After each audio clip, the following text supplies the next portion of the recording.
A very fresh good morning to you all. प्यारे बच्चों, आपको यहाँ पर बहुत सारे सुंदर सुंदर पिक्चर्स दिखाई दे रहे हैं, चित्र दिखाई दे रहे हैं। इन चित्रों को ध्यान से देखना है आपने और समझना है कि ये पिक्चर क्या बता रहे हैं। ध्यान से देख लिया आप सभी ने? शाबाश। ध्यान से देखने के बाद अब आपको पता चल गया होगा कि इन पिक्चर्स में अलग अलग काम हो रहे हैं ना। बच्चे अलग अलग काम कर रहे हैं। तो अब आप समझ ही गए होंगे कि आज हम क्या पढ़ने जा रहे हैं। आज हम पढ़ने जा रहे हैं काम वाले शब्द। ऐसे शब्द जिन शब्दों से हमें किसी काम के होने का पता चल रहा है, करने का पता चल रहा है, ऐसे शब्दों के बारे में आज हम पढ़ेंगे। इन शब्दों को हिंदी व्याकरण में क्या कहेंगे? क्रिया। इन शब्दों को हिंदी व्याकरण में क्रिया कहते हैं, हिंदी ग्रामर में। ठीक है, इंग्लिश में वर्ब कहते हैं। आपने इंग्लिश में भी एक्शन वर्ड्स पढ़े होंगे, डूइंग वर्ड्स पढ़े हैं ना। तो हिंदी में भी हम पढ़ेंगे काम वाले शब्द यानी कि क्रिया, है ना। यहाँ पर देखिए अलग अलग बच्चे जो है अलग अलग काम कर रहे हैं। पहला बच्चा लिख रहा है, लिखना, पढ़ना, खाना, खेलना, दौड़ना, पीना, उड़ना, हंसना और बैठना। समझ गए ना बच्चे? यहाँ पर अलग अलग काम हो रहे हैं। इसी तरह से आप भी अभी वीडियो को देख रहे हैं तो देखना, सुन रहे हो सुनना, सोच रहे हैं आप सभी, ठीक है, तो सोचना, देख भी रहे हैं देखना। तो अलग अलग काम आप कर रहे हो ना एक ही समय में। तो ये सारे क्या है? काम वाले शब्द हैं।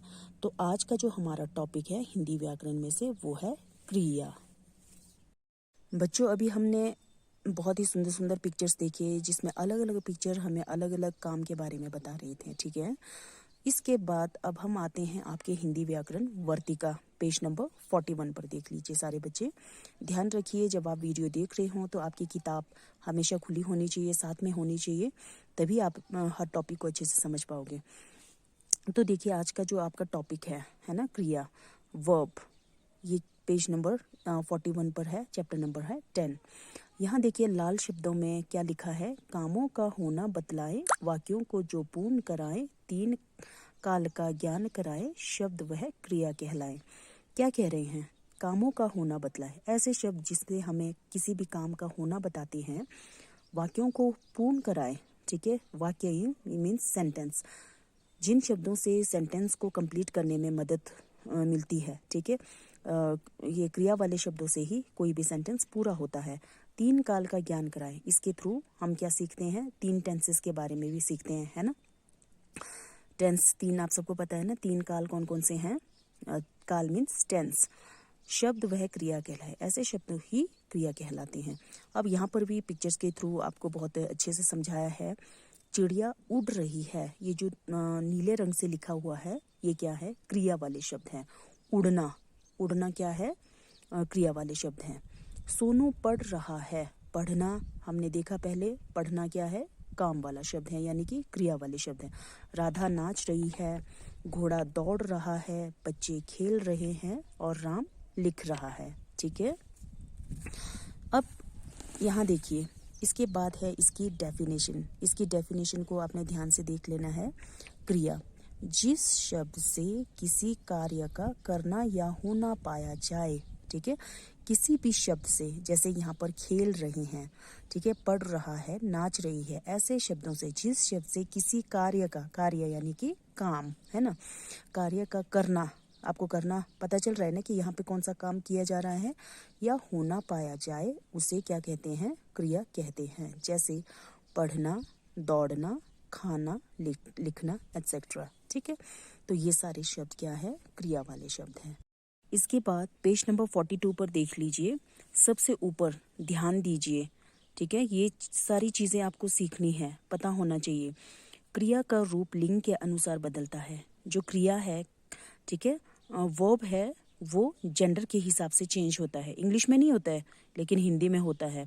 अगर लड़की है, यहाँ पर देखिए लड़की पढ़ती है, लड़की क्या है? स्त्रीलिंग है ना, जेंडर है ना, यहाँ पर जेंडर पता चल रहा है आपको, लड़की है, लड़की पढ़ती है, ठीक है, क्योंकि लड़की है इसलिए क्रिया क्या है? पढ़ती है। कभी भी लड़की पढ़ता है नहीं आएगा, लड़की पढ़ते हैं नहीं आएगा। यहाँ पर देखिए ये है पुल्लिंग, लड़का, लड़का पढ़ती है नहीं है, पढ़ता है, क्या है? पढ़ता है। अब आप समझ गए ना, क्रिया के हिसाब से, लिंग के हिसाब से क्रिया भी चेंज होता है। मोहन क्योंकि लड़का है तो वो क्या है, दौड़ता है। राधा लड़की है तो क्रिया क्या लिखा है यहाँ पर, दौड़ती है। ठीक है, हिंदी में ये होता है, आप कंफ्यूज नहीं होंगे, इंग्लिश में ये चीज़ें नहीं होती हैं। ठीक है, इसके बाद देखिए, क्रिया का रूप वजन के अनुसार भी बदलता है। ठीक है, नंबर्स के हिसाब से भी बदलता है। अगर बच्चा, यहाँ पे सिंगुलर है ना, एक ही बच्चा है तो वो एक वचन, बच्चा दौड़ता है, एक बच्चा है इसलिए दौड़ता है। अगर एक से ज्यादा बच्चे हैं, बहुवचन में है, अगर बच्चे ज्यादा हैं तो क्या होगा, क्या होगा, बच्चे दौड़ते हैं, है ना, दौड़ते हैं। बच्चे हैं तो दौड़ते होंगे, बच्चा है तो दौड़ता होगा। ठीक है, यहाँ तक समझ में आ गया सारे बच्चों को। इसके बाद देख लीजिए, क्रिया के भेद, काइंड्स ऑफ वर्ब। क्रिया के दो भेद होते हैं। कौन कौन से भेद, यानी कि काइंड्स, दो तरह के होते हैं, सक्रमक क्रिया और अक्रमक क्रिया। ठीक है, अब हम आते हैं सक्रमक क्रिया यानी ट्रांजिटिव वर्ब और इनट्रांजिटिव वर्ब, है ना। सबसे पहले पढ़ते हैं कि ट्रांजिटिव वर्ब क्या है। ध्यान से देखना है आपको, इन दोनों में गलती करते हैं बहुत बच्चे। तो देख लीजिए, सक्रमक और अक्रमक में क्या फर्क है, क्या अंतर है, क्या डिफरेंस है। जिस क्रिया के साथ कर्म की आवश्यकता होती है, ठीक है, जिस क्रिया के साथ, जिस भी काम के साथ क्रिया यानी कर्म की आवश्यकता होती है, आवश्यकता जरूरत होती है। कर्म यानी कि ऑब्जेक्ट, किसी भी वर्ब के साथ ऑब्जेक्ट का होना जो दिखाता है उसको क्या कहते हैं, सक्रमक क्रिया। यहाँ पे देखिए, बहुत अच्छा एग्जाम्पल है, इसके थ्रू आप एकदम से समझ जाएंगे। राम पुस्तक पढ़ता है, सेंटेंस इस तरह से भी तो हो सकता था ना कि राम पढ़ता है, ठीक है, लेकिन यहाँ पर साफ साफ कहा है कि राम क्या पढ़ता है, पुस्तक पढ़ता है। ये जो पुस्तक है ये ऑब्जेक्ट है, ये कर्म है, कर्म है ना, इसको कर्म कहते हैं। ठीक है, कर्म यानी कि ऑब्जेक्ट। इंग्लिश में आप ये किसी भी सेंटेंस में आपने सब्जेक्ट और प्रेडिकेट पढ़ा है ना, अब हम पढ़ेंगे सब्जेक्ट, ऑब्जेक्ट एंड प्रेडिकेट, है ना। राम पुस्तक पढ़ता है, पुस्तक क्या है, कर्म है। समझ में आ गया सक्रमक क्या है, क्यों अक्रमक से अलग है, क्योंकि इसमें कर्म दिखाते हैं, है ना। अब यहाँ पर देखिए, नेक्स्ट आता है अक्रमक क्रिया, है ना। अभी हमने सक्रमक पढ़ा, अब इसके बाद आते हैं अक्रमक क्रिया, है ना, इनट्रांजिटिव वर्ब। जिस क्रिया के साथ कर्म नहीं होता है, पहले वाले सेंटेंस में कर्म होता था, ऑब्जेक्ट होता था, और इनट्रांजिटिव में कर्म नहीं होता है। ठीक है, जैसे यहाँ पर देखिए, पहले वाले पुस्तक, इसमें एग्जाम्पल में था कि राजू पुस्तक पढ़ता है, ठीक है, राजू पुस्तक पढ़ता है, या राजू बिस्तर पर सोता है, इस तरह से भी हो सकता है अगर वो सक्रमक होता है। यहाँ पर सीधे सीधे कहा है कि राजू सोता है। अब ये नहीं बताया है कि वो जमीन पर सो रहा है या बेड पर सो रहा है या सोफे पे सो रहा है, नहीं बताया ना, तो कर्म यहाँ पर नहीं है, इसलिए ये क्या है, अक्रमक क्रिया। ठीक है बच्चों, अब आपको लास्ट में एक बहुत ही इम्पोर्टेंट चीज, एक इम्पोर्टेंट वर्ड आपको सीखना है, धातु। ठीक है, पिछले साल जब आप फर्स्ट में थे तो हमने सिर्फ एक्शन वर्ब्स आपको करवाया था, सिर्फ यही सिखाया था, लिखना, पढ़ना, खेलना, दौड़ना, पीना, ये सारी क्रिया वाले शब्द हैं। ठीक है, तो अब जो है, अब हम सीखेंगे धातु। ठीक है, किस क्रिया के मूल रूप को धातु कहते हैं। ठीक है, धातु मेटल को भी कहते हैं, लेकिन ग्रामर में ये मेटल नहीं है।